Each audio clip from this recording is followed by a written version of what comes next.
ചെമ്മീൻ കറി അഥവാ കൊഞ്ച് കറി രണ്ട് സംഭവം ഒന്ന് തന്നെ കേട്ടോ. അപ്പോൾ എൻ്റെ പുതിയ വീട്ടിലേക്ക് എല്ലാവർക്കും സ്വാഗതം. അപ്പോൾ ഇന്ന് തയ്യാറാക്കുന്ന ഒരു കൊഞ്ച് കറി കേട്ടോ, പെട്ടെന്ന് തന്നെ നമുക്ക് തയ്യാറാക്കി എടുക്കാം. അതിനായിട്ട് ഞാൻ കുറച്ച് ഇഞ്ചി ചതച്ചത്, വെളുത്തുള്ളി ചതച്ചത്, പിന്നെ ഒരു തക്കാളി, 3-4 പച്ചമുളക്, പിന്നെ 2 സവാള സ്ലൈസ് കേട്ടോ നീളത്തിലരിഞ്ഞത് എടുത്തിട്ടുണ്ട്. അപ്പോൾ നമുക്കിത് എങ്ങനെ തയ്യാറാക്കാൻ നോക്കിയാലോ.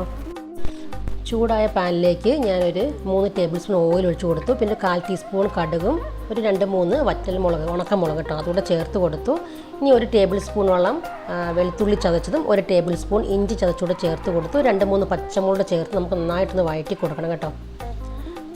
ഒരു 1-2 മിനിറ്റ് ലോ ഫ്ലെയിമിൽ വേണം ഇതൊന്ന് വഴറ്റാനായിട്ട്. വഴന്നതിന് ശേഷം അതിലേക്ക് 2 സവാളയും കൂടെ ചേർത്ത് കൊടുത്തിട്ടുണ്ട്. ഇതെല്ലാം കൂടെ നമുക്ക് വീണ്ടും ഒരു 1-2 മിനിറ്റ് ഒന്ന് വഴറ്റിന് ശേഷം ഒരു തക്കാളിയും കൂടെ അതിലേക്ക് ഞാൻ ചേർത്ത് കൊടുത്തു.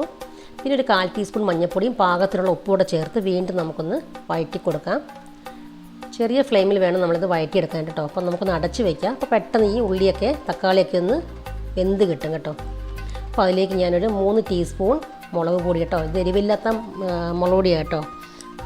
പിന്നെ അതുപോലെ തന്നെ 2 ടീസ്പൂണോളം മല്ലിപ്പൊടി കുറച്ച് കുറവ് മതി, മുളക് പൊടി കുറച്ച് മുമ്പോട്ട് നിൽക്കണം കേട്ടോ. അതും എരിവുള്ളതാണെങ്കിൽ ഇത്രയും ചേർക്കേണ്ട ആവശ്യമില്ല. പിന്നെ അതിലേക്ക് 1 ടീസ്പൂണോളം ഗരം മസാലയും കൂടെ ചേർത്ത് നന്നായിട്ടൊന്ന് വഴറ്റി കൊടുക്കണം. മസാലയുടെ പച്ചമണമൊക്കെ മാറുന്നവരെ നമുക്കൊന്ന് വഴറ്റി കൊടുക്കാം.